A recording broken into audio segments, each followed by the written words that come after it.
Muy buenos días, ¿cómo están? Bienvenidos a la jornada de hoy. Calificación de discapacidad, ¿cierto? Hoy día miércoles 20 de octubre del 2021. ¿Qué es la calificación de discapacidad? Es el procedimiento por el cual se evalúa y valora el desempeño funcional de una persona, ya considerando la condición de salud que tiene y la interacción con las barreras del entorno. ¿Cierto? Esto lo vimos al inicio en el primer webinar, que es el marco conceptual, ¿cierto? Y el normativo del proceso de calificación y certificación de discapacidad. ¿Qué es lo relevante de la calificación de discapacidad? Que tiene que ser una evaluación biopsicosocial, ¿ya? Y debe ser realizada por un equipo multidisciplinario. Esas son las dos fortalezas que se tienen, ¿ya? Al decir que es una evaluación biopsicosocial, quiere decir que se posiciona desde el paradigma biopsicosocial y perspectiva de derecho, y por eso es que debe ser un equipo multidisciplinario para poder abordar todas las aristas que envuelven a una persona. ¿Cuáles son los hitos de la calificación de la discapacidad? Es importante destacar que esto es algo nuevo que se incorpora al proceso de calificación y certificación de la discapacidad, nuevo en el sentido de que se reconoce y se identifica como etapas relevantes en el proceso, ¿ya? Que inicialmente cuando se empezó el sistema quedaban muy poco claras, ya demasiado generales, y eso siempre generaba dudas permanentes, consultas, etc. Por eso ahora, dentro de la calificación de la discapacidad encontramos tres hitos importantes, que es, primero, la recopilación de antecedentes, luego el ingreso del trámite, ¿ya? Y luego la propuesta de calificación de discapacidad. Esos son los tres hitos grandes que vamos a revisar en detalle de ahora en adelante. El primer hito es la recopilación de antecedentes para el expediente de calificación. Es el proceso por el cual se recopilan los antecedentes biomédicos, funcionales, sociales, de redes de apoyo y de desempeño de la persona. Este hito contiene los tres informes obligatorios o exámenes e informes asociados a la condición de salud.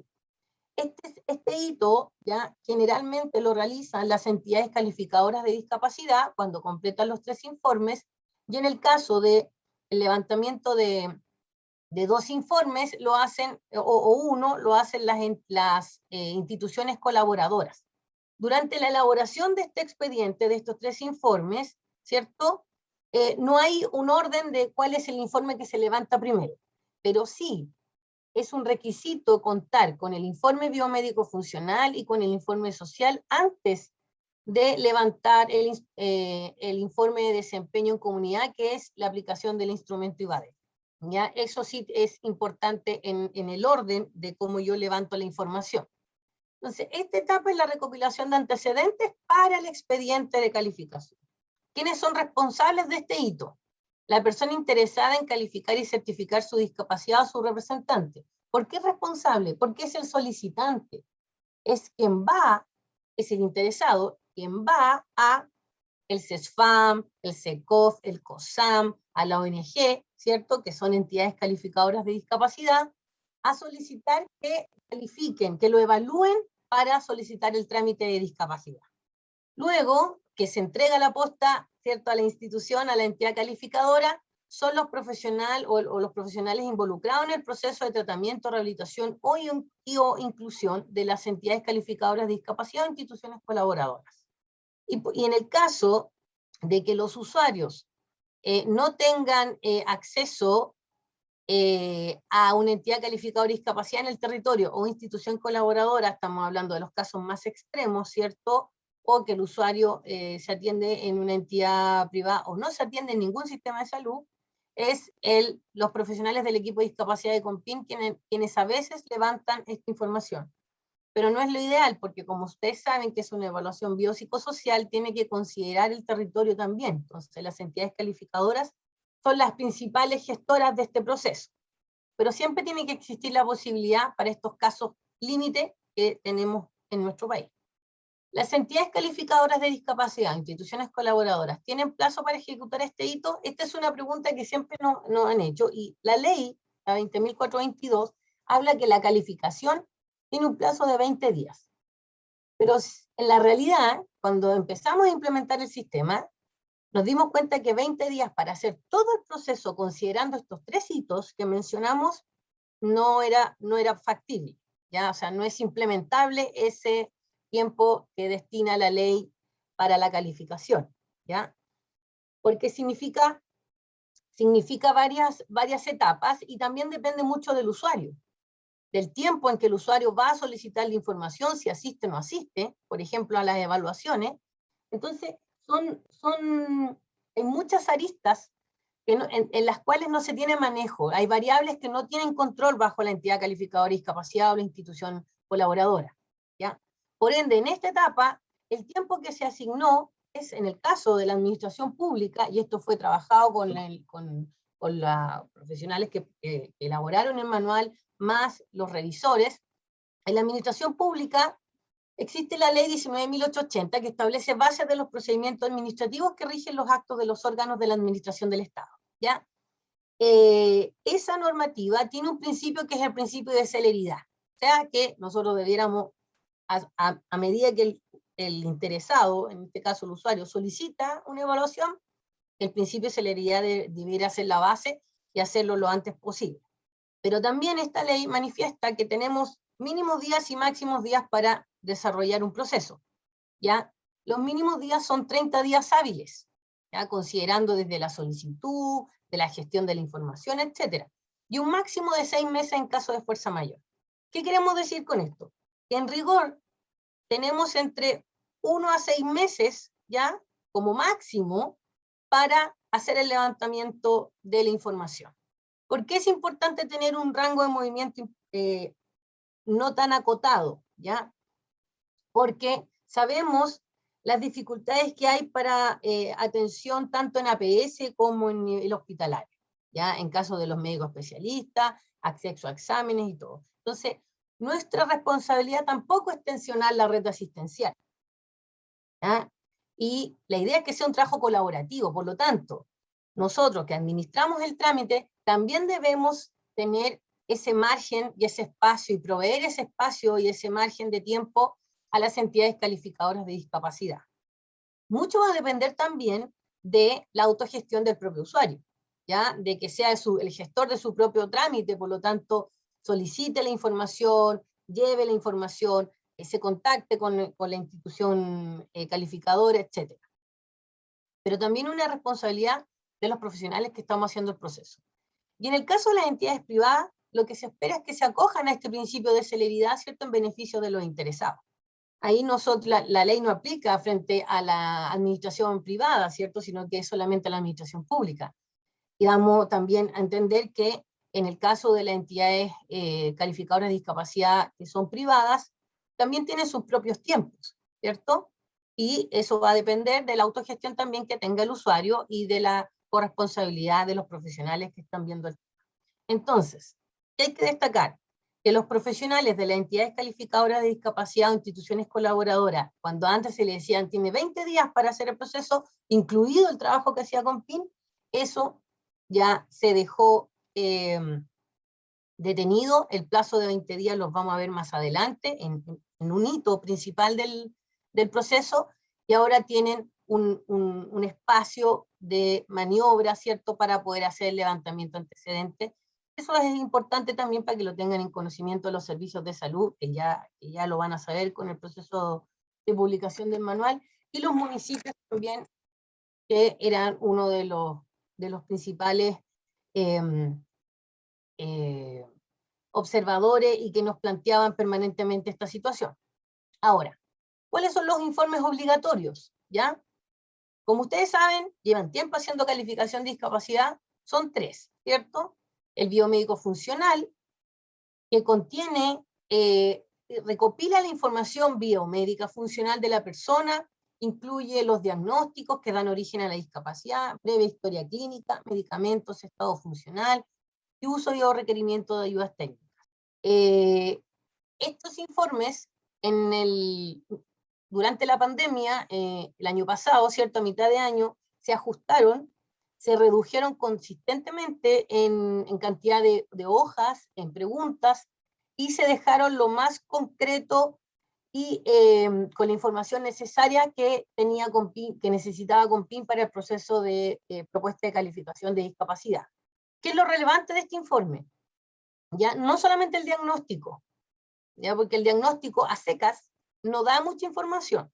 Si a mí me dice artrosis, no me dice mucho, muy distinto que diga artrosis de cadera izquierda, ¿cierto?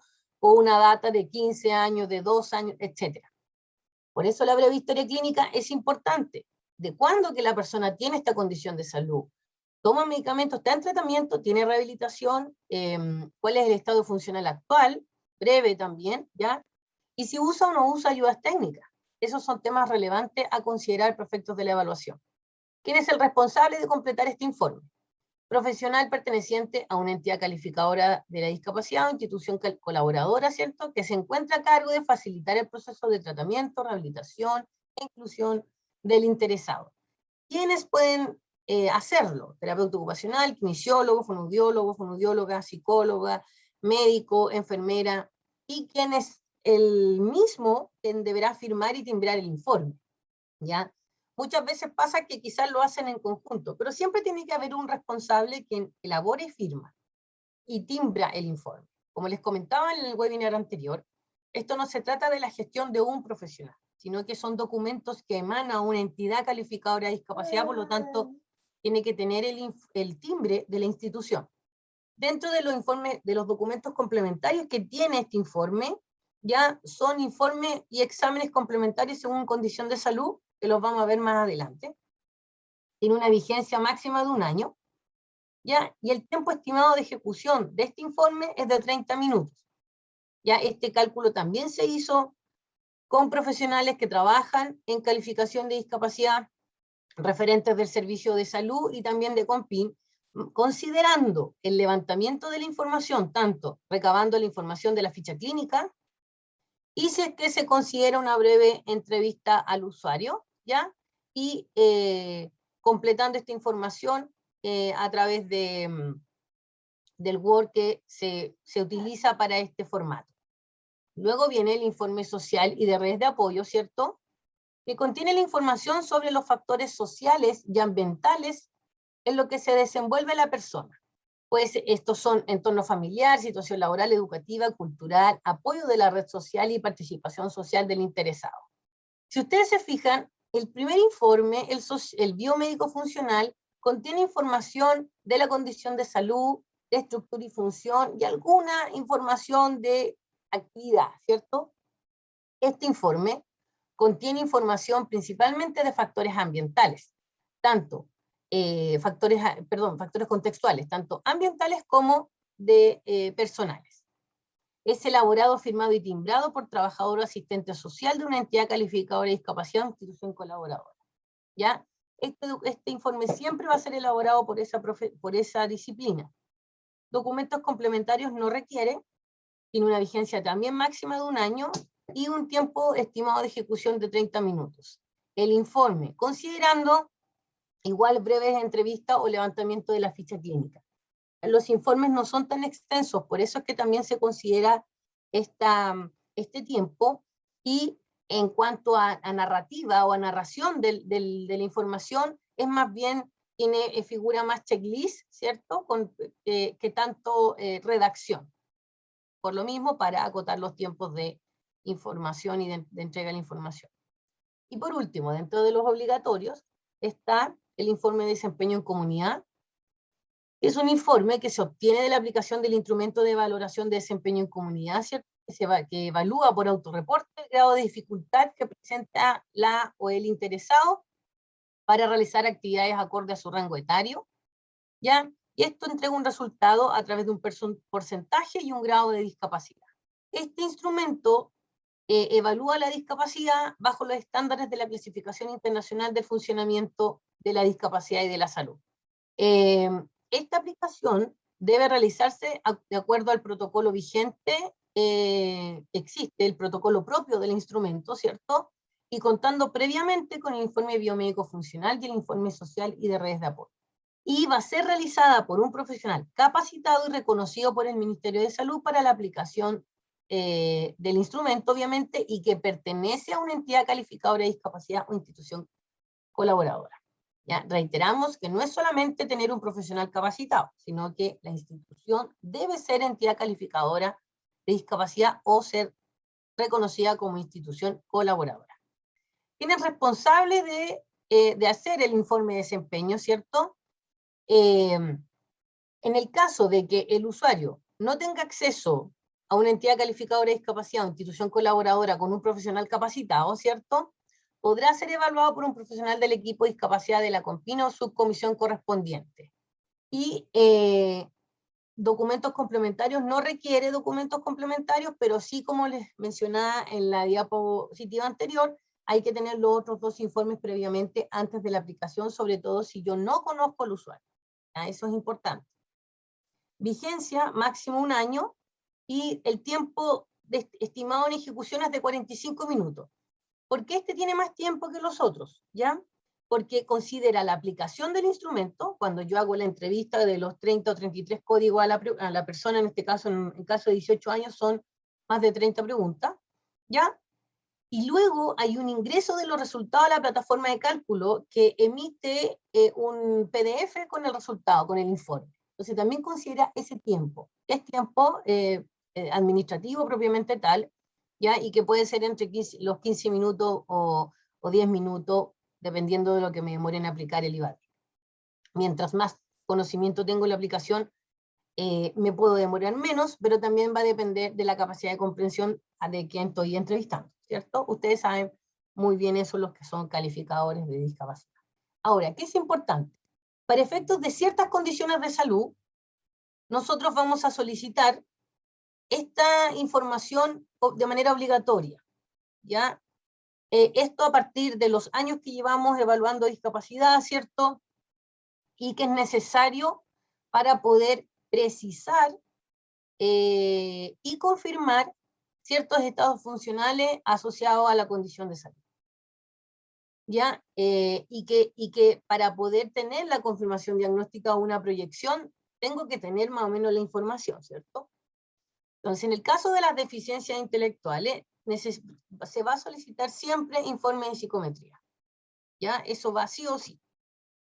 En el caso de los trastornos psiquiátricos, excluyendo el diagnóstico de depresión, se va a solicitar informe de psiquiatra y o equipo de salud mental tratante. ¿Ya? ¿Por qué hablamos y o equipo de salud mental tratante? Porque en el caso de que se atienda en el COSAM, ¿cierto? O en un hospital psiquiátrico, etcétera, siempre se levantan informes de los equipos, ¿ya? O también del psiquiatra. Pero hay personas que se atienden solamente con psiquiatra, por lo tanto se necesita ese informe. En el caso de las condiciones de salud asociadas a dificultades auditivas, ¿cierto? Siempre se va a pedir la audiometría. En el caso del sensorial visual, campo visual y test de agudeza visual, ¿ya? Y como informe, la receta de los lentes, por la cual tiene utiliza primero la ayuda técnica, ¿cierto? Y tiene la dificultad visual. En el caso de las neoplasias, un informe de médico especialista, ya quien esté evaluando en ese proceso, en ese instante a la persona. En el caso de las artropatías, informes radiológicos y imagenológicos y o informe médico especialista. Esto en general, para la confirmación diagnóstica de estas patologías, siempre tienen estos exámenes, ya la audiometría, todo lo que tiene que ver con visual, siempre hay una receta de lentes asociada, ¿cierto? En el caso de las artropatías, siempre hay informes radiológicos y o imagenológicos, ¿cierto? En el caso contrario, si no lo hay o son de muy antigua data, informe médico especialista, ¿cierto? En el caso de las enfermedades respiratorias, ¿cierto? Informe, lo mismo, radiológicos y o imagenológicos, informe médico especialista. Trastorno del espectro autista, tiene que ser informe de médico especialista, neurólogo o psiquiatra, ¿ya? En el caso de los TEA es importante destacar, ¿ya?, que se está trabajando a nivel del Ministerio de Salud, ¿cierto?, con sociedades científicas que trabajan con el trastorno del espectro autista, con obviamente médicos, neurólogos, psiquiatras que ven esta temática, y La evaluación del trastorno del espectro autista, ¿ya? Y la confirmación diagnóstica es clínica. Es clínica. Por lo tanto, el informe tiene que ser de médico especialista, neurólogo o psiquiatra. No sirve aquí que me llene un informe, por ejemplo, de alguna pauta de evaluación que se haga, ¿ya? Eso nosotros no lo vamos a solicitar. Lo que solicitamos es el informe del médico especialista. Si se aplica o no una pauta de evaluación, ya que no es de acceso a todo el mundo tampoco, ¿ya? Y que no todos los médicos especialistas lo solicitan, si lo tiene o no lo tiene ya es un tema a partir de la solicitud de evaluaciones que le haya pedido el médico especialista. Pero nosotros vamos a solicitar informe de médico especialista, neurólogo o psiquiatra para estos casos. Y en el caso de las demencias, lo mismo, informe de médico especialista. Ya que en este caso puede ser psiquiatra, neurólogo, geriatra, ya quien lo está viendo. Pero en el trastorno del espectro autista tiene que ser médico, neurólogo o psiquiatra. Acá, ¿qué pasa con esto? Dice, no, es que no se tiene acceso a médico en la red asistencial. Bueno, ese es un tema que se tendrá que resolver con los servicios de salud. Pero para este diagnóstico, y dado que tiene muchas comorbilidades similares, ¿cierto? Me refiero a los, más que las comorbilidades, los síntomas, ¿cierto? O los signos, tiene que ser una evaluación mucho más precisa y específica. Ese es el término del hito de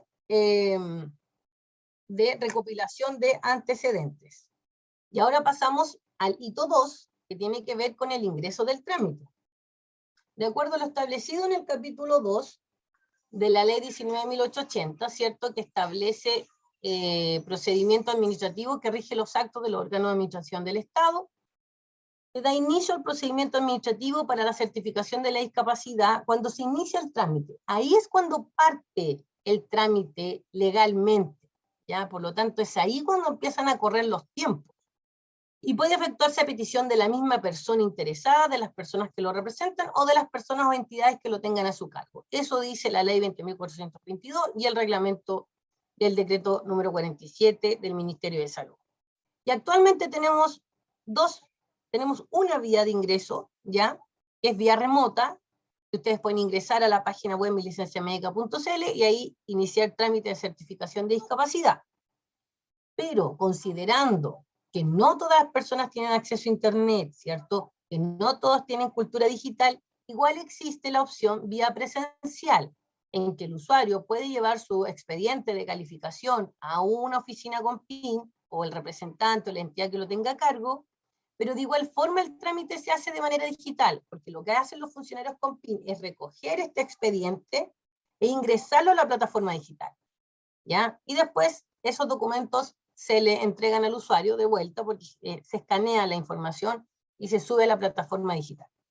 Entonces, existe la opción presencial, pero el trámite es completamente digital, porque aunque usted vaya a dejar los documentos a la oficina con PIN, el trámite se inicia digitalmente.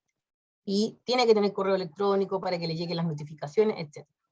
¿Cómo inicio el trámite de discapacidad? ¿Ya? Ingreso a la página web, ¿cierto? Se tiene que ingresar con clave única, ¿ya? Se ingresa el RUN y la clave única, se pone iniciar, se revisa la región en la cual corresponde y la subcomisión a la cual me corresponde por jurisdicción, completo el formulario de solicitud, ¿cierto? Indico si el trámite lo hace un usuario o representante. Importante aquí que los datos deben ser del interesado, no del representante, ¿ya? Los del representante entran por defecto. Y se ingresa toda la información. ¿Por qué pasamos rápido más esto? Porque hemos hecho harta jornada de difusión de cómo se ingresa el trámite. Y se define quién solicita el trámite, el vínculo, ¿cierto? Y se adjuntan los informes obligatorios. En este caso, por obligación, se ingresa el informe biomédico funcional y el informe social y de redes de apoyo. Eso sí o sí tienen que ingresarse, y la copia de la cédula de identidad, de la persona interesada, no del representante, de la interesada. ¿Por qué la copia de la cédula de identidad? ¿Cierto? porque para poder ser ingresado al Registro Nacional de Discapacidad, la persona tiene que tener cédula de identidad, no solamente RUN, sino que cédula de identidad. Una vez que yo hago todo ese ingreso de la información a la plataforma, la cual es bastante amigable para ir completando la información, hay que tener ojo también en el correo electrónico que se ingresa, porque ese correo electrónico es a la cual le va a llegar toda la información, ya sea comprobante de solicitud y la resolución final. Una vez que se hace clic, se manda la solicitud, ¿ya? Va a llegar un comprobante de solicitud para la certificación de la discapacidad con PIN. Y por sistema, los encargados de cada unidad de COMPIN, tienen un listado de trámites que se han iniciado, los cuales tienen que revisar la admisibilidad técnico-administrativa que tenga el trámite. ¿Por qué se hace esta revisión? Porque perfectamente yo podría adjuntar documentos en blanco o adjuntar cualquier documento. ¿Ya? Yo no estoy poniéndole juicio o valor a lo que se hace, pero nos ha pasado que a veces adjuntan una sola hoja, ¿ya? O no adjuntan un documento, entonces tiene que hacer una revisión completa. Entonces revisan primero que estén los dos informes, si está el informe IVADEC perfecto, si no, el trámite igual puede ingresar, pero los informes tienen que cumplir con los criterios establecidos según lo que conversamos anteriormente. Que sea completado por los profesionales o las entidades que correspondan, ya que cuenten con la información correspondiente, que estén firmados y timbrados, y que tenga la vigencia correspondiente. Y eso se cumple, se acepta el trámite, ya, se envía comprobante de solicitud de ingreso al correo electrónico, y luego pasa a la fase o al hito de propuesta de calificación. ¿Qué pasa si los documentos que se adjuntaron no tienen la admisibilidad técnico-administrativa correspondiente? No se aceptan, ¿ya? Se tienen dos opciones, se aceptan o se manda a corrección el trámite al solicitante, ¿ya? Y en ese mismo se le solicita y se le indica cuál es la información que tiene que modificar. Una vez que el usuario o el representante, quien haya iniciado el trámite, hace el cambio, y si se vuelve a revisar, y si cumple con la revisión, ¿cierto?, con la admisibilidad técnico-administrativa, se acepta el trámite, se envía el comprobante de solicitud, y se pasa a propuesta de calificación. En caso de que el usuario vuelva a tener un error en la información, se devuelve nuevamente, idealmente no estar tanto tiempo así, generalmente lo que hacen los encargados de COMPIN, contactan a la persona y le explican, sobre todo si es un usuario el que está haciendo el trámite, cuando son profesionales de la entidad, la información fluye mucho más, pero cuando el usuario se contacta y se le explica telefónicamente qué es la información que se le está pidiendo para también no hacer que al usuario pimponearlo a cada rato con devueltas de información, ¿ya? Por ley, cuando uno envía una solicitud y la información de la admisibilidad técnica administrativa no corresponde, el usuario tiene 5 días hábiles para enviar la información correcta, ¿ya? En este caso, como todavía nosotros estamos en proceso de adaptación, hablo de nosotros a nivel cultural, de adaptación de trámites digitales, ese tiempo igual se extiende, ¿ya? Porque a veces los usuarios no ven de manera permanente sus correos electrónicos, por lo tanto a veces ven 20 días después la corrección y ahí recién hacen el cambio. Entonces, también hay que respetar los tiempos y adaptación al proceso de cultura digital. Esa es la revisión de admisibilidad técnico-administrativa que hace una persona que es el encargado de la unidad de discapacidad de COMPIN. Una vez que el encargado de la unidad de COMPIN hace clic, ¿cierto?, pasa el trámite a propuesta de calificación, donde tenemos el hito 3, ¿cierto? ¿Qué es la propuesta de calificación? Es el procedimiento por el cual el analista de discapacidad de la COMPIN, que es un profesional, ¿cierto?, de la unidad de discapacidad de COMPIN, complementa y finaliza el expediente realizado con todas las diligencias pertinentes para ello y termina la elaboración completa de la calificación de discapacidad. ¿Qué pasa acá? Tenemos estos 3 informes, ¿cierto? Pero muchas veces los usuarios no suben el DIVADEC, por lo tanto es el profesional de la unidad de discapacidad de Compin quien evalúa y aplica el instrumento. También se revisan las fichas clínicas, se complementa información con los usuarios, sobre todo cuando hay sospecha, ya en el caso de los trastornos mentales, ¿cierto?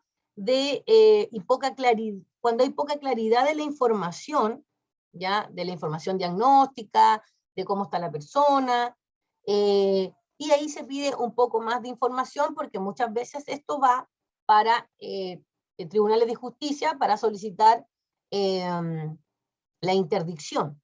Eso es definición de tribunales de justicia, pero tenemos una responsabilidad administrativa también como funcionarios públicos de resguardar al usuario. Entonces en ese caso se pesquisa y se evalúa y profundiza un poco más en la evaluación. Por ejemplo, en otros casos también, pero estamos dando ese como ejemplo.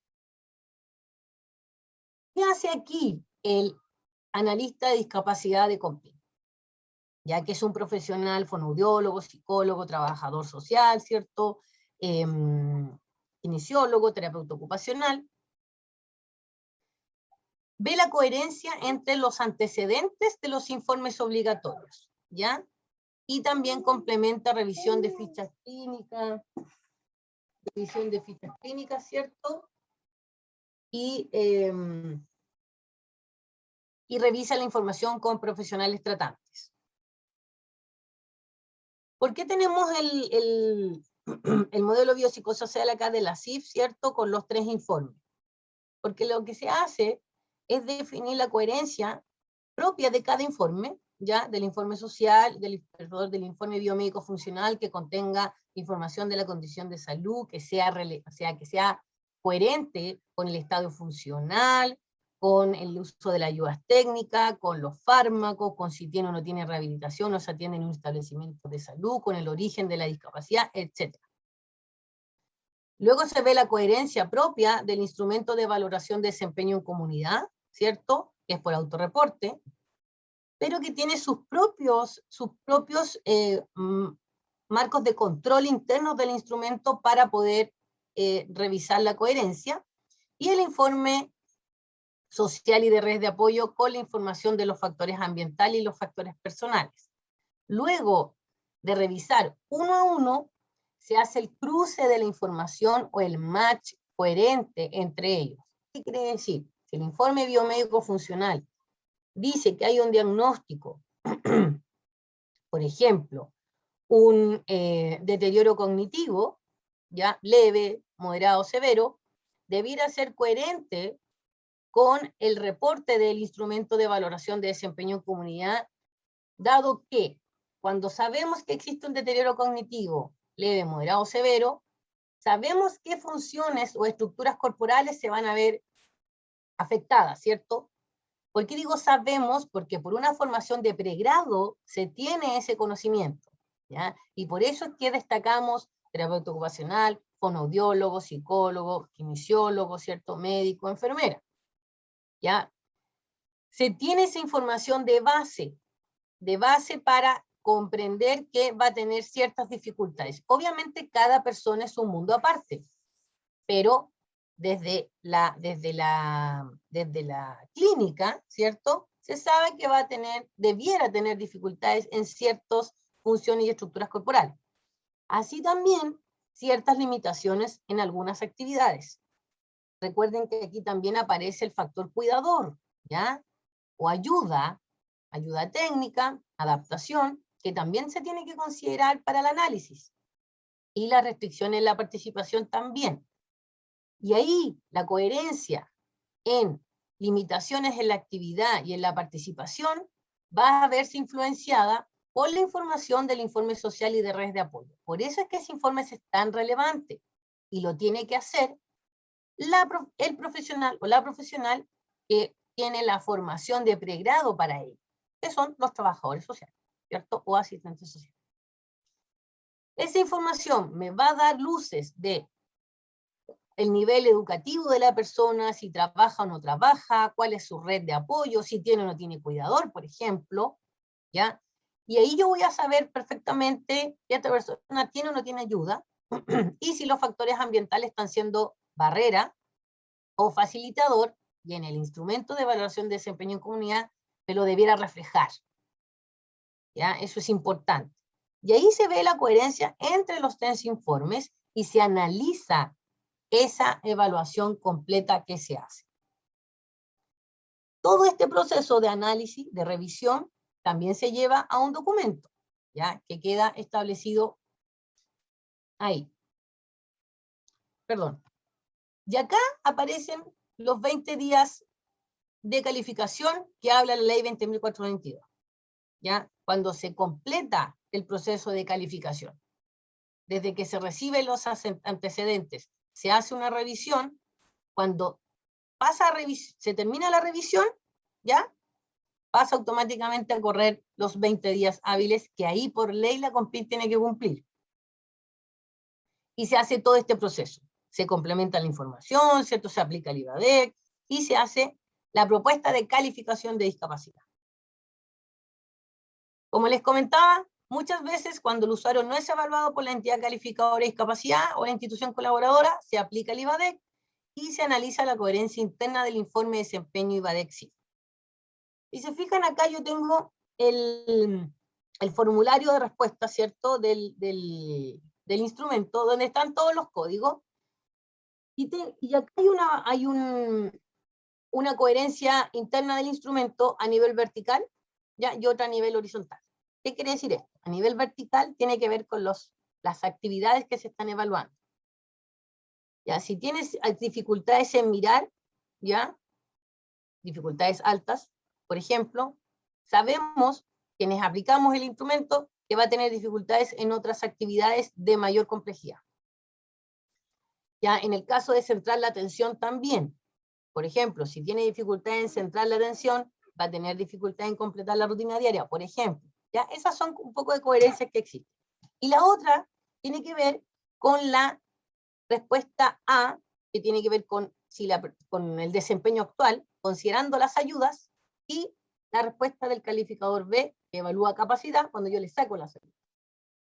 ¿Ya? En el caso de escuchar, por ejemplo, si la persona usa audífono, debiera responderme su desempeño actual con el audífono, que generalmente está entre leve a moderado, pero cuando retiro, o sin dificultad, cuando se retira la ayuda técnica, la dificultad aumenta considerablemente.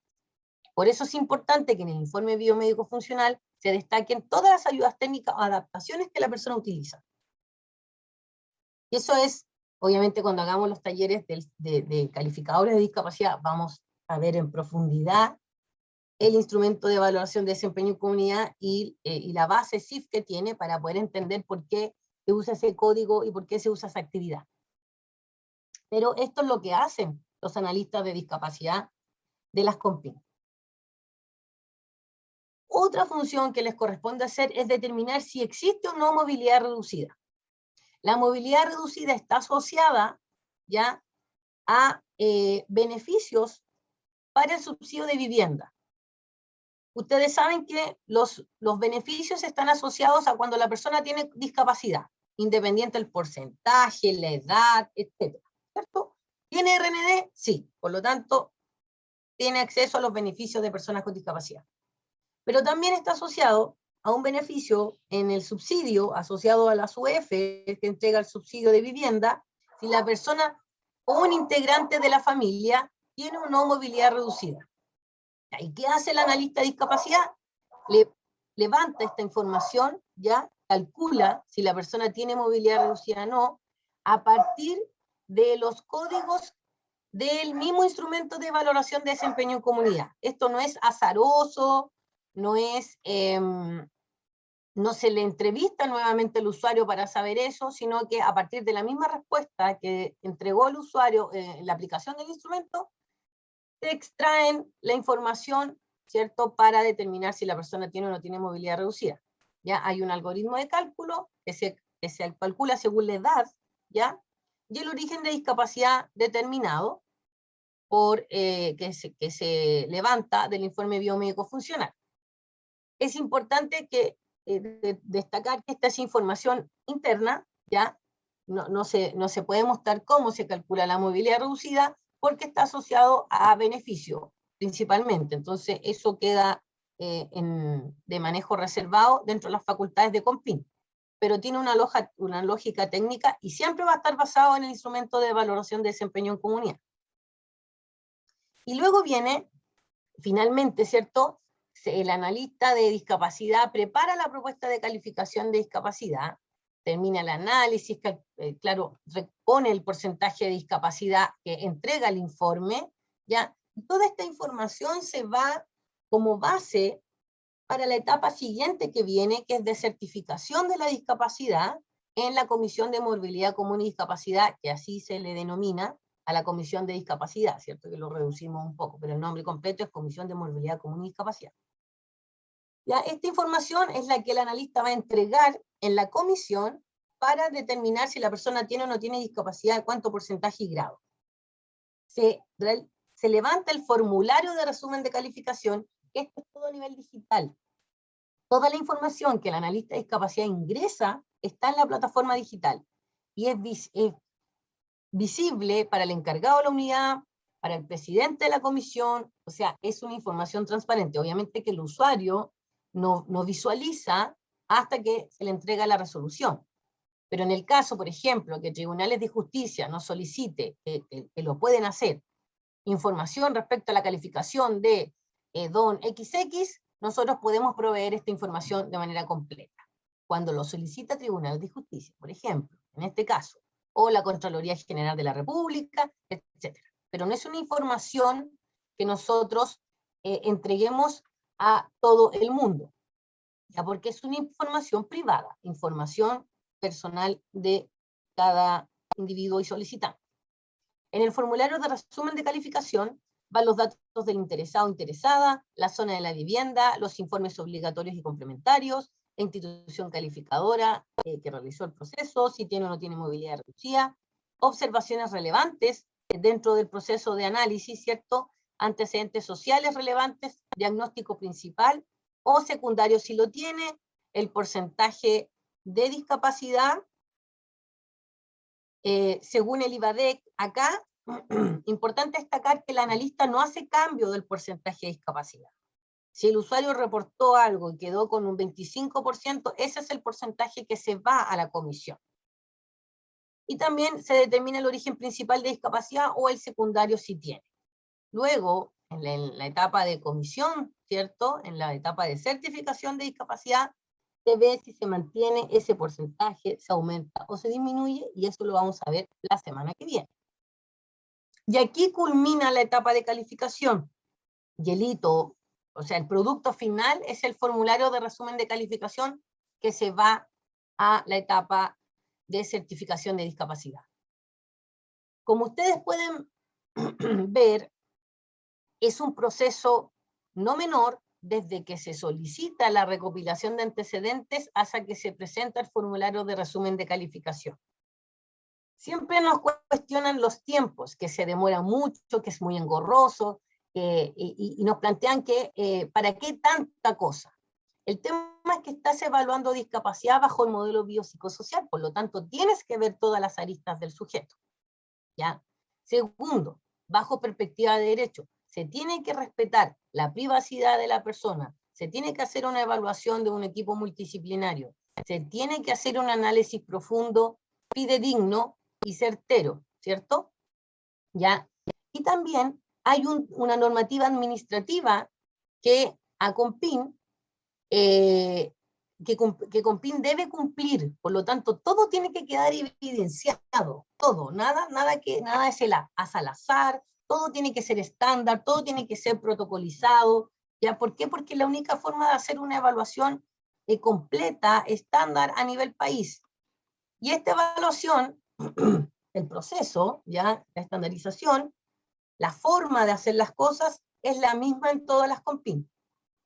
Y se ha hecho un trabajo enorme por parte de las unidades de discapacidad y del Departamento Compin Nacional desde el año 2012, ¿cierto?, en aumentar las competencias, estandarizar el proceso, llevar a documento, y por eso es que el manual es tan importante y es muy necesario, porque así va a aunar criterios, va a estandarizar los procesos desde que el usuario llega al establecimiento de salud a solicitar ser evaluado hasta que obtiene la resolución de certificación de discapacidad, ¿ya? Ese proceso va a quedar establecido completo en el manual y es lo que hemos estado viendo ahora. Lo que pasa es que después va a estar escrito en el documento, pero es la misma información que yo les estoy entregando. Una vez que se termina la propuesta de calificación, ¿cierto?, se genera el formulario, ya se va a pasar a la certificación de discapacidad, y qué es lo que vamos a ver en el webinar siguiente, donde vamos a hablar de la certificación de discapacidad, cómo trabaja la comisión, cómo se hace el Registro Nacional de la Discapacidad, ¿ya? Y cuáles son los beneficios asociados al RND, Registro Nacional de la Discapacidad. Muchas gracias, y ahora pasaremos a la ronda de preguntas. Ya. Roberto, que está en el YouTube, ¿cierto?, viendo las preguntas. Yo, mientras Roberto revisa las preguntas, yo voy viendo las que me acaban de enviar para ir dando respuestas. ¿Les parece? Ok. Bueno, iniciando las preguntas, ¿se escucha bien, verdad? ¿Sí?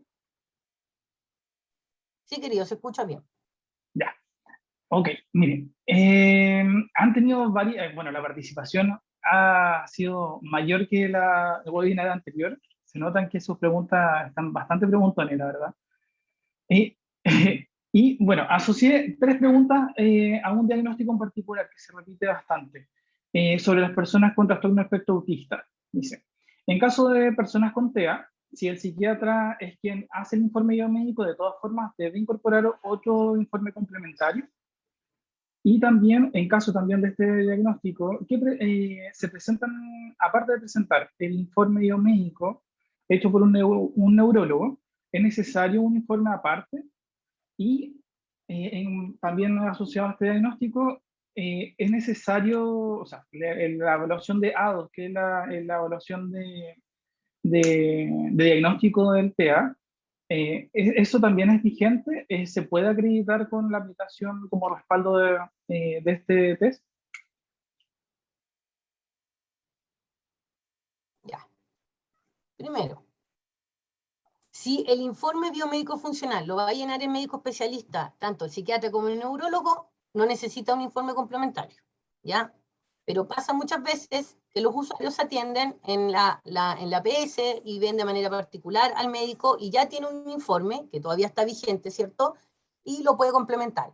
Si ve al médico y le llena el informe biomédico funcional, bienvenido sea, y ahí la persona se ahorra un trámite más. Va a depender. Tenemos las dos opciones, ¿ya? Lo importante es que se necesita la información del médico especialista. Si tiene un informe de evaluación de un resultado, de una evaluación, ¿cierto?, que puede ser el ADOS u otro, ¿ya? No necesita complementarla, ¿ya? Porque primero hay que interpretarla, ¿ya? Y quien interprete esa información tiene que ser los profesionales que determinan. Y el diagnóstico es clínico, por lo tanto lo va a hacer el médico especialista, ¿ya? Así que si tiene o no tiene la pauta de evaluación, eso va a depender de la intervención que esté haciendo el médico especialista, ¿ya? Pero acá lo que nosotros necesitamos es el informe de él. Si completa el biomédico funcional, genial. Si no, tiene que anexarme el otro. Después tenemos sobre diagnóstico de Alzheimer y hoy la otra es demencia. También se repitió bastante sobre, porque el programa, de acuerdo a GES número 85, que es Alzheimer y otras demencias, permite realizar el diagnóstico desde APS, iniciando las prestaciones de salud desde atención primaria. Y la pregunta es, en relación a esto, si es que es necesario también contar con un especialista, si es que el expediente viene desde APS, desde el programa. Sí, sí, hay que tener igual el informe del médico especialista, ¿ya? Acá yo sé que está el programa de demencia y la idea no es poner más engorroso el proceso, ¿ya? Pero también, si el informe está completo y lo llena el equipo de salud, ¿cierto?, que está viendo al usuario, y la Compin determina que con esa información ya es suficiente, puede aceptarse, pero tiene toda la facultad para solicitar informe de médico especialista. ¿Ya? Eso tiene que quedar claro. Igual hay centros que evalúan y que entregan información completamente específica, detallada, y que Compin con esa información puede hacer un buen análisis, ¿ya? Pero también vamos a encontrarnos con equipos, entidades calificadoras, que la información es mucho más acotada y poco clara. Entonces, ahí Compin tiene toda la facultad para solicitar evaluación de médico especialista, ¿ya? Pero el manual va a decir informe, y dice informe de médico especialista, ¿ya? Entonces sí tiene que ser, tiene que complementar esa información, ¿ya? Si de aquí, en el futuro, por ejemplo, todos los centros de salud primaria realizan una evaluación acabada y se hace sin ninguna dificultad, y la información que se entrega se puede considerar, podríamos perfectamente esto más adelante modificarlo, ¿ya? Pero ahora, que no está dándose efectivamente así, ¿ya? Vamos a pedir informe de médico especialista. ¿Tienen más preguntas en YouTube o pasamos a las preguntas por Zoom? Que sí, tenemos varias preguntas en YouTube, la verdad. Ya, mira, son 5 para las 11. Hagamos algo. Dejemos hasta las 11:10, tirémonos con las preguntas de YouTube, ¿cierto? Y después a las 11:10 partimos por las de Zoom, para hacerlo más ordenadito. Ok. Bueno, también preguntan por cómo podemos considerar a un representante, o basta con el rol que tiene el cuidador. Por ejemplo, esta pregunta viene de la atención primaria. Más que nada, definir cuál es la característica de representante. Sí, aquí la ley habla de representante, la ley 20.422, no habla de representante legal ni contractual, habla solamente de representante, y asume que la persona, como persona de derecho, ¿cierto?, asigna la representación a un otro, ¿ya? A un otro, otra persona, que puede ser el cuidador, que puede ser un hijo, un padre, o incluso un profesional, ¿cierto?, de la entidad calificadora, a quien le solicita que le haga el trámite, o en el caso de las oficinas de discapacidad. Hay una pregunta que en relación a los informes complementarios se replica bastante en los equipos, sobre todo de atención primaria, porque refieren de que muchos de los diagnósticos que se tratan en atención primaria no van a tener atención de especialistas, van a tener que tomar una atención particular para tener el informe complementario. Acuérdense que en la diapo dice informes de imagenología o radiología, ¿ya? O informes de médico especialista, ¿ya? Todas las personas que se atienden en la ABS se hacen exámenes igual, le hacen radiografía, tienen su informe, esa información la tienen, o si no, no tendrían cómo haber diagnosticado la artrosis, por ejemplo, o en el caso de un EPOC, en el caso de las personas con dificultad respiratoria que están en la sala ERA-IRA, ¿cierto? Tienen exámenes asociados a su atención, por lo tanto los pueden adjuntar. Si no tiene, recuerden que no todo el mundo se atiende en la atención pública, hay gente que se atiende en la atención privada también, por eso hablamos de o exámenes o informes. Yo creo que quedó súper claro. Ahora, consultan sobre el plazo o en cuánto tiempo debo esperar para empezar un proceso de calificación después de un evento de salud. Si existe reglamentación de aquello. O sea, mientras la persona tenga una condición de salud que le afecte su desempeño, puede iniciar el trámite desde ya, ¿ya? Obviamente la evaluación o aplicación del instrumento de desempeño en comunidad de una persona que está hospitalizada, por defecto va a salir con dificultad, porque hay muchas cosas que no va a poder hacer, no porque no pueda o no quiera, sino muchas veces porque los protocolos hospitalarios no te permiten hacer ciertas gestiones para prevención de caídas, ¿cierto?, etcétera. Pero si la persona lo quiere evaluarse ahí, mientras está hospitalizado, ya, o el familiar lo quiere iniciar el trámite, se puede hacer también. También, la diferencia va a ser que temas de vigencia de la resolución de discapacidad puede que sea más acotado, ¿ya? Y que va a salir con un porcentaje quizá de discapacidad más alto, dado las circunstancias o el contexto en que está inmerso. Pero no hay un plazo o una condición, o yo tengo que haber pasado mucho tiempo con situación de discapacidad. O sea, yo tengo una condición de salud y me impacta en el desempeño día a día, yo puedo solicitar el trámite. Y en cuanto a los informes complementarios o los informes especialistas, radiológicos o exámenes, ¿cuánto tiempo tienen de vigencia para incorporarlo dentro de un expediente de discapacidad? Ya, la vigencia es la vigencia que, ahí la vigencia no lo dije en la presentación, la que tiene cada informe, ¿ya? Y la vigencia que le entrega o le otorga en este caso, por ejemplo, la psicometría, que le otorga el psicólogo que lo evaluó, ¿ya? Va a depender del contexto en que está la persona también, ¿ya? Y va a depender del acceso que tenga. Pero en general, la imagenología, más de un año no tienen, ¿cierto? La audiometría, la evaluación con el otorrino o con el médico tratante también es anual. El control oftalmológico también es anual.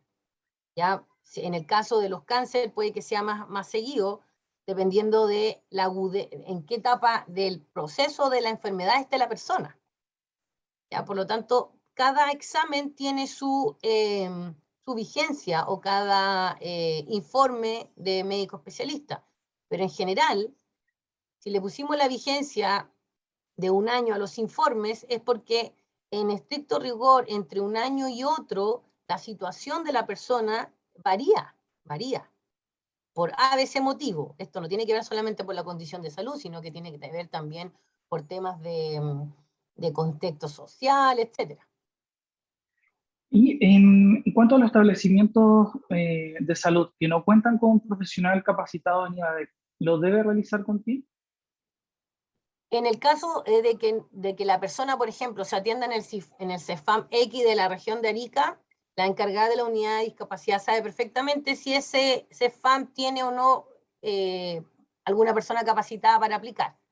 Si no la tiene, obviamente el equipo de Arica va a evaluar, ¿cierto? Pero si lo tiene, debiera ser derivado el CEFAM, ya para que sea evaluado ahí y su expediente sea completo. Ahora, Constanza, preguntan también sobre cuándo empieza a regir la incorporación del informe complementario, ¿desde que salga el manual o desde ahora? Miren, de la formalidad es cuando el manual salga, ¿ya? Pero para efectos de la evaluación completa del usuario, si los tienen, empiecen a incorporarlo desde ya, porque tiene que ver con un tema de la confirmación diagnóstica y para poder visualizar también la situación actual de la condición de salud. Y también preguntan desde atención primaria, ¿qué pasa si el usuario se atiende en atención primaria pero trae un informe complementario o un informe de especialista particular? ¿Se debe validar por atención primaria o se deja excluido dentro del expediente? No, se incluye dentro del expediente.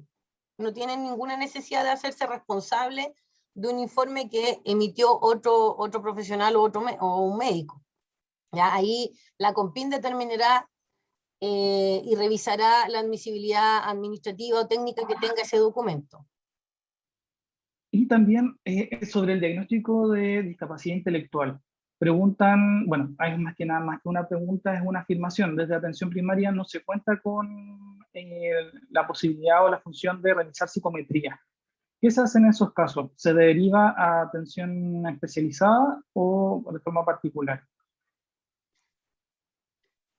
El sistema es un sistema de calificación y certificación en red, por lo tanto hay que buscar dentro del territorio la instancia donde se le puede aplicar la psicometría, ¿ya? Porque para poder diagnosticar, ¿cierto? Se requiere la psicometría en el caso de los déficits intelectuales, ¿ya?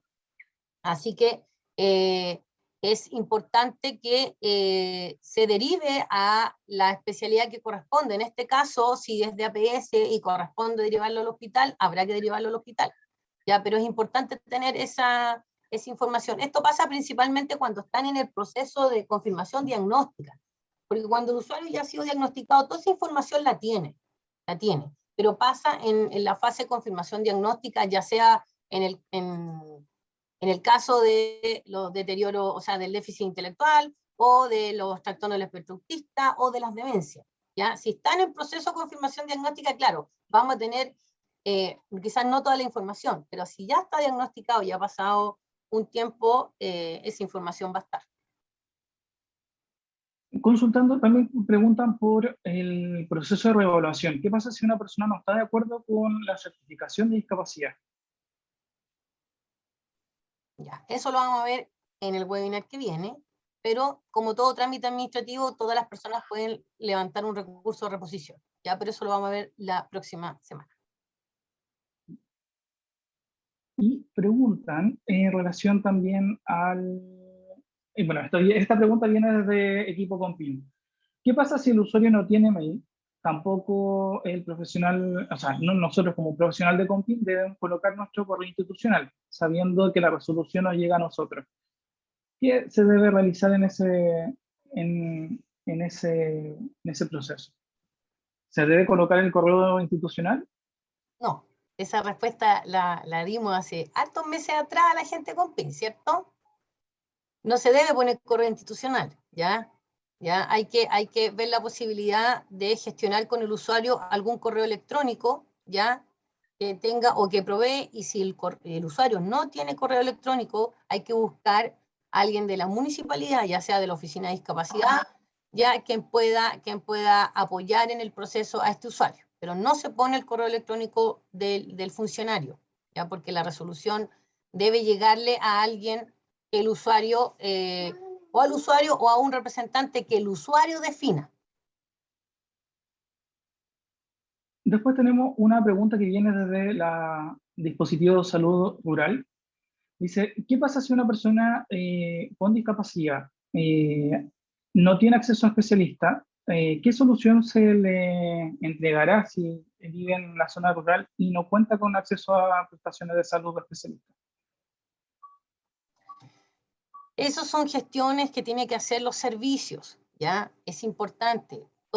La mayoría de las personas que requieran ser evaluadas por médico especialista se deriva a la atención secundaria, y los servicios hacen gestiones, ya sea con apoyo de médicos de hospitales regionales, ¿cierto? Vía telemedicina, ¿cierto?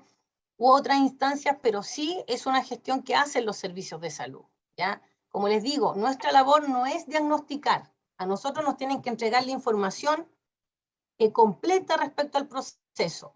De ahí los servicios, y que son parte también, que participaron en la elaboración del manual, está la división de gestión de red asistencial, está la división de atención primaria, que tiene conocimiento de esto, ¿ya? Y es ahí donde se tiene que gestionar en el territorio para resolver de mejor forma la confirmación diagnóstica del usuario, no solamente para la certificación de discapacidad, sino que para el proceso propio de salud del usuario. Efectivamente. Ahora, viene otra pregunta desde la red asistencial. Pregunta si un extranjero llegó por paso no habilitado y solicita la certificación de discapacidad y no tiene cédula de identidad, ¿puede realizar la certificación? La cédula de identidad es obligación, ¿ya? Es obligación. Pero también tenemos casos, ¿ya? De migrantes, ¿cierto? Que están que acuden a protección de derechos, ¿cierto? Por temas humanitarios, en que solicitan la certificación de discapacidad. Pero ahí lo que se hace gestiones con los encargados de migrantes de la Seremi de Salud, ¿ya? Ahí no es que el usuario inicia la postulación de manera individual, porque primero tiene que tener clave única, etcétera, sino que se hace una coordinación entre Compin y la unidad de migrantes de la Seremi de Salud, ¿cierto? Para gestionar ese caso puntualmente. Y son casos puntuales, ya que son levantados por los equipos de migrantes de la Seremi de Salud, ¿cierto? Y que hacen la gestión con Compin. Pero se tiene que tener cédula de identidad, y en esos casos son resueltos de manera interna como Seremi de Salud, Compin y unidad de migrantes o departamento de migrantes. Hay varias preguntas en relación de la subida del expediente a la plataforma Compin Cero Fila. Preguntan si lo bueno, yo sé que esta pregunta la hicimos el webinar anterior, pero se vuelve a repetir bastante, de quién es el encargado de subir el expediente a la plataforma de Compin Serofila, si es el dispositivo de salud, el ESET, o el usuario.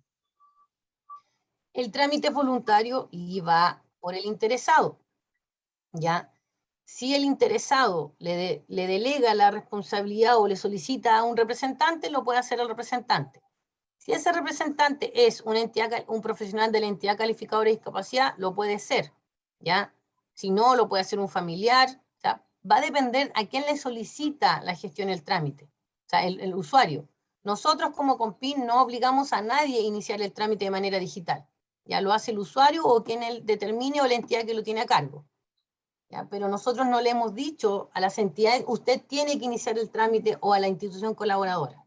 En general, las instituciones han asumido algunas esa responsabilidad en el contexto de apoyo a los usuarios que tienen dificultades o poca cultura digital. ¿Ya? Pero son opciones. ¿Ya? Lo que sí, el trámite se inicia en la plataforma digital. Eso es sí o sí. ¿Quién lo hace? Va a depender de cada usuario, de cada realidad, de cada territorio. Nosotros no vamos a indicar quién inicia el trámite, si lo hace la entidad calificadora o la institución colaboradora. Eso va a depender de las definiciones de cada institución.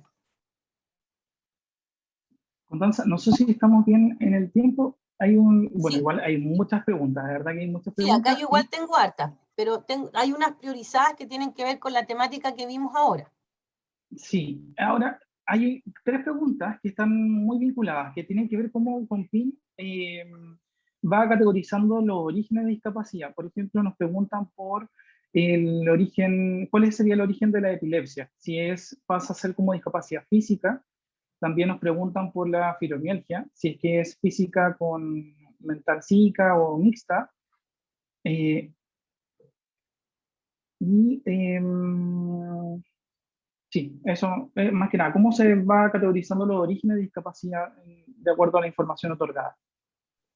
Primero, el informe biomédico funcional se hace con la recopilación de antecedentes, entonces parte con la definición del origen de discapacidad que elabora el equipo que hizo el expediente. Y eso va a depender si la manifestación, ¿cierto?, de la condición de salud es de tipo física, mental o no, y también tiene que ver con la causa de donde se aloja la condición de salud. Ya si es a nivel cerebral, ¿cierto? Son varias definiciones. Algunas son súper claras, ¿cierto? Que son muy claras y que son de origen físico, que son de origen sensorial. Pero las que generalmente generan un poco de dificultad son las que tienen manifestaciones mentales o físicas, pero que son de falla a nivel del sistema nervioso central, a nivel del cerebro, ¿cierto? A nivel de falla de alguna motoneurona, por ejemplo, etc. ¿Ya? Pero eso, se complementan varias cosas, el diagnóstico y el estado funcional. Y ahí pueden poner uno o dos orígenes de discapacidad.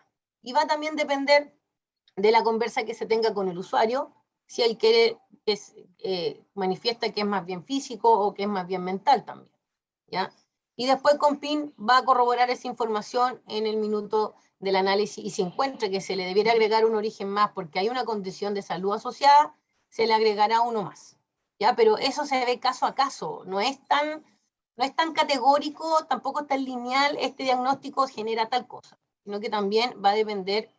Hay diagnósticos que el efecto o los efectos secundarios, ¿cierto? O las consecuencias son muy distintas. En el caso, por ejemplo, de los ACV, algunos quedan con dificultades físicas, otros quedan con dificultades en la comunicación, etc. Entonces, por eso se tiene que ver cada caso a partir del origen y del diagnóstico y del estado funcional actual.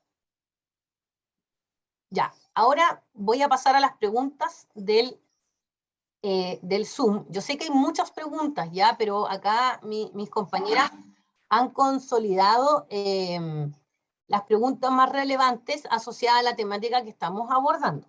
¿Ya? Preguntan acá, en el caso de la discapacidad intelectual de un adulto no escolarizado, ¿cómo sugieren que se haga la psicometría desde APS? O sea, ahí, si ustedes dicen que ya tiene discapacidad intelectual, ya lo comprobaron de alguna forma. ¿Ya? Por lo tanto, si si me afirma que tiene discapacidad intelectual, tiene que comprobarlo, ¿ya? Eso es importante.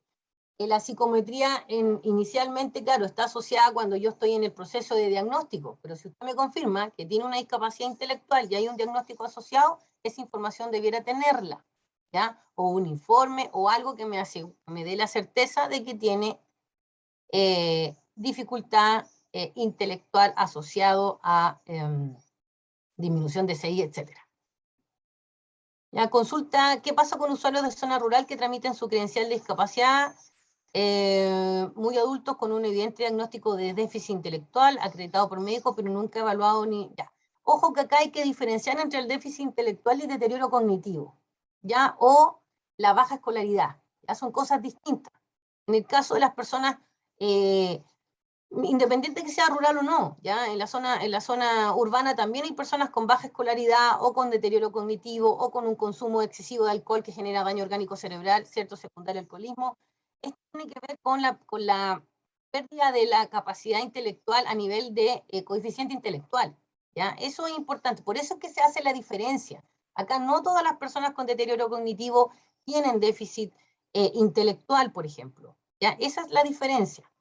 Y por eso es que se requiere una evaluación específica, diferenciadora, porque yo no voy a ir a evaluar con una psicometría a un adulto mayor que tiene deterioro cognitivo leve, por ejemplo.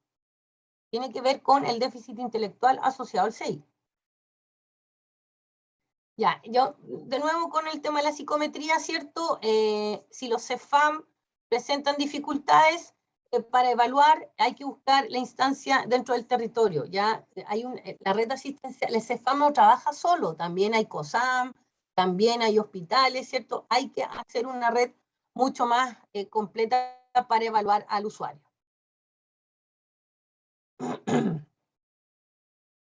Importante destacar que cuando se habla de la tramitación, del inicio del trámite vía física, cuando van a la oficina de Compin, eso lo puede hacer el usuario directamente o la entidad calificadora de discapacidad o la institución colaboradora, ¿ya?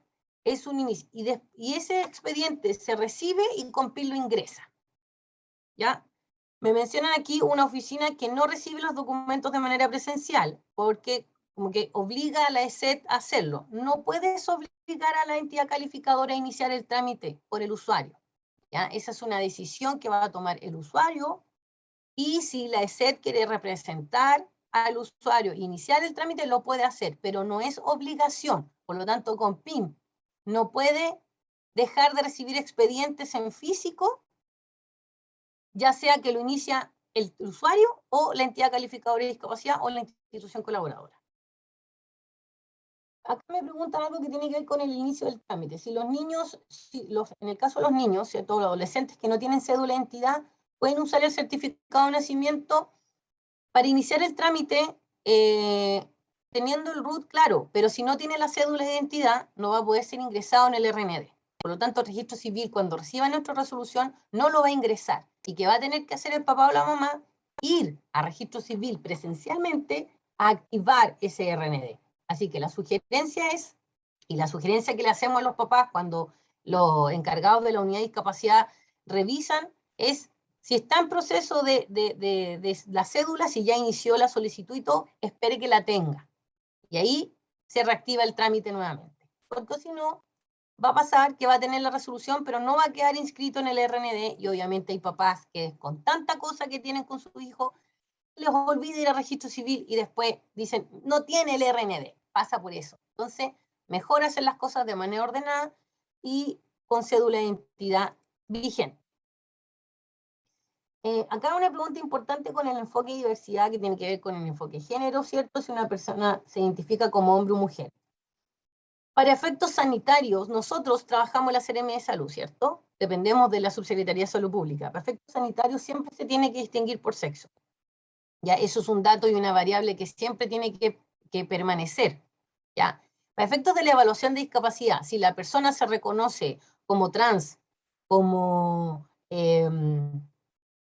o indefinido, ¿ya? Es importante que en el informe social, ¿ya? Y en el informe biomédico funcional venga destacado eso, ¿ya? es importante. Nosotros después podemos ingresar, ¿cierto?, la información de que si es hombre o mujer, pero por efectos del sistema de la cédula de identidad. Pero si se reconoce, nosotros no vamos a obviar eso. Al contrario, para nosotros, para el análisis de la discapacidad, es importante. ¿Ya? Pero tiene que venir en los informes, en el biomédico funcional o en el social, en cualquiera de los dos, o en los dos, que diga si es trans, ya no tenemos por qué saber mayor temas personales, pero si es un tema que la persona quiere dar a conocer, ya, eso es voluntario, puede informarse. Y esto no tiene que ver con la orientación sexual, por si acaso. Aquí nosotros no es tema saber si es hetero, si es homo, no. Tiene que ver con si la persona quiere ser reconocida como por el género que lo identifica, esa información tiene que estar presente, pero va a depender de la información que quiere proveer el usuario. ¿Ya? Eso es importante. La información que quiere dar el usuario desde su... Ya, respecto a la evaluación de si es origen principal o secundario, cómo se define el origen, yo creo que eso lo vamos respecto al IVADEC, pero también va a depender de cuál es el impacto. Eso se le pregunta al usuario. Cuando yo tengo patologías, ¿cierto? Hay unas que me generan mayor impacto, ¿ya? Y que la que a mí me ha impactado más en la vida. Yo puedo usar lente y puedo usar audífono, pero quizás me afecta más lo auditivo que lo visual, por ejemplo. O la artrosis más que lo auditivo. Entonces, esa información, cuando yo estoy levantando el expediente, recopilando los antecedentes, es el usuario quien me lo tiene que reportar. Porque uno de esas condiciones de salud que puede tener 4, 5 o 2, es la que le genera más impacto o le ha generado más impacto en su desempeño. Ahí se define el origen principal o el secundario. Ya, acá dice que hace algunos años, para quienes aplican IVADEC en el territorio, ¿cierto?, se les pide una síntesis de antecedentes. Ya, no es que se pida como obligación si ustedes levantan una información durante la aplicación del IVADEC, pero yo soy evaluadora, ¿cierto? Y si estoy aplicando el IVADEC y hay información o actitudes del usuario que me llamaron la atención, yo podría agregarlo en el informe de desempeño, incluso de manera manual, antes de escanearlo o agregarlo en el minuto que se solicite el trámite, ¿ya? O en el informe biomédico funcional o en el informe social. ¿Ya? Eso va a depender de lo que yo pesquiso, porque yo puedo decir, no hubo ningún problema, la evaluación fluyó. Pero si me doy cuenta que al usuario le cuesta comprender y yo sé, por ejemplo, que no tiene un deterioro cognitivo asociado, que no está con un cuadro depresivo que le pueda generar dificultades cognitivas, etcétera, o no tiene un trastorno psiquiátrico, pero a mí me llamó la atención que no me estaba escuchando bien o no me comprendió bien, debiera yo destacarlo en la evaluación. Primero, no porque esa información se va con PIN, sino porque es un usuario que yo estoy evaluando y que es parte de mi grupo de usuarios a intervenir. Quizás yo no los veo directamente, pero sí el sector amarillo, el sector verde, es información que yo debiera proveer como alerta, como alerta. Y esas, hay otras más, espérenme, es respecto al SARIT, ya, que ese no se está solicitando ya, porque no porque no sea relevante la evaluación del impacto, ¿cierto?, o de la sobrecarga que tenga el cuidador, sino que para efectos de COMPIN no es una información de uso principal para efectos del análisis de discapacidad, ¿cierto? Pero sí es una información importante para el equipo tratante. O sea, si yo tengo un cuidador que tiene una sobrecarga, debiera poner todas las alertas y toda la intervención casi en esa familia para que no caiga ese cuidador y se no complejice más la situación de la persona con discapacidad. En el caso de COMPIN, a nosotros lo que sí nos importa saber es si tiene o no tiene cuidador y quién es, ¿ya? Y el quién es, si es la mamá, ¿cierto?, la hermana, y la edad, por ejemplo, que también aparece en el informe, tiene que ver porque nosotros nos estamos proyectando ya a tener esta información sistematizada. Entonces es importante saber que del total de personas que solicitan la certificación de discapacidad, X porcentaje tiene cuidador y X porcentaje son mujeres y X porcentaje está en este o este rango etario. Ya, esa es información relevante.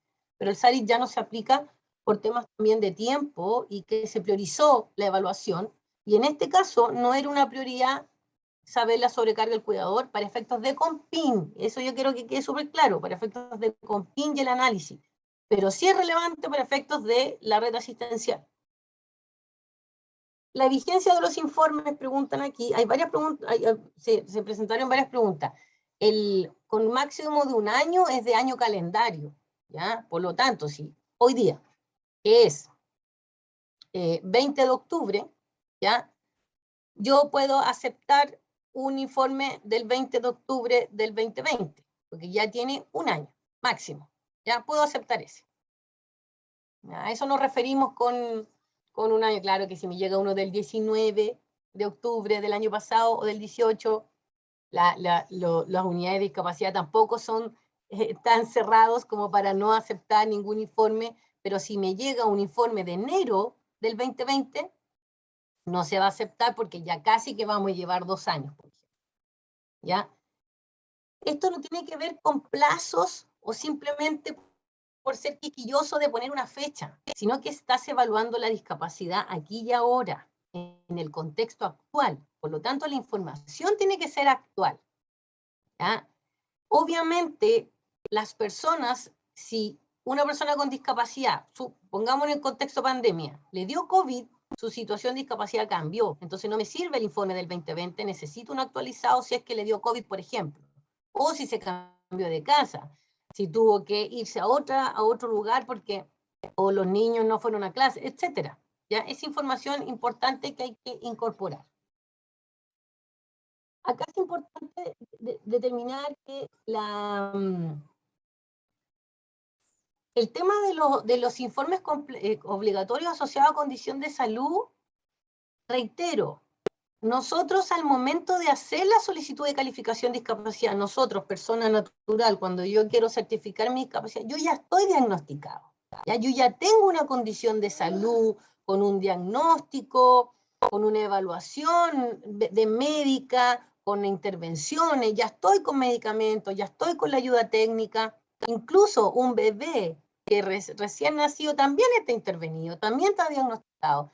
Entonces, preguntan acá, ¿qué pasa? Porque como que se va a tensionar la red, pero sí, el usuario ya debe haber sido diagnosticado. Y los diagnósticos de ciertas condiciones de salud son de médico especialista y son con exámenes complementarios, ¿cierto? Con exámenes que confirman el diagnóstico.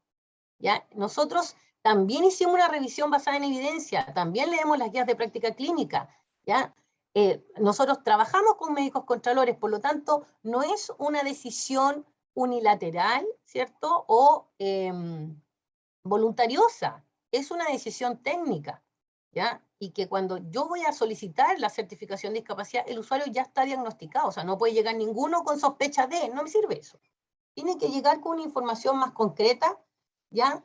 Y en fase aguda, en crónica, da lo mismo, pero ya está diagnosticado. Así que no porque nosotros exijamos esa información, vamos a tensionar la red, ¿ya? La red, para diagnosticar a una persona, tiene que seguir ciertos protocolos también.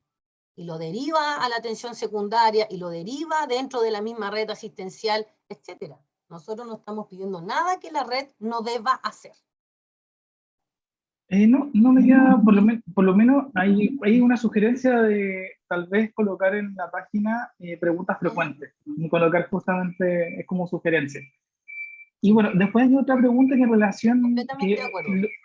que lo vimos la semana pasada, que tiene que ver con consultas sobre los recursos transferidos, pero creo que eso ya quedó claro el webinar anterior, de que no existe recurso para asociado a esta prestación. No existe recurso, o sea, nosotros no somos la entidad que tiene que hablar respecto a los recursos. Simplemente el manual determina, ¿cierto? Y la ley y la normativa determina que los establecimientos de salud pública son entidades calificadoras de discapacidad. Con todo lo que tiene que ver con presupuesto, es un tema que está revisando la División de Atención Primaria y la División de Gestión de la Red Asistencial de la Subsecretaría de Redes Asistenciales. Ya. Oye, las preguntas frecuentes, sí, es un compromiso que tenemos, el tenerlas en la página web, pero comprenderán que eso requiere revisar las preguntas. Tenemos estas que mandaron ahora, que ya tengo listado como de 100 preguntas, más las que hemos ido recabando en las jornadas de difusión.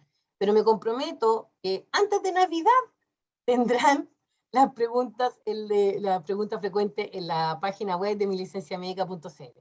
Y las tenemos que trabajar, es parte del proceso, ¿ya? Es parte de, así que las vamos a tener para tener mucha más información y proveerles más información a ustedes también. Bueno, siendo las 11:31, ya muchas gracias por la convocatoria. Quienes no firmaron la asistencia, por favor, fírmenla.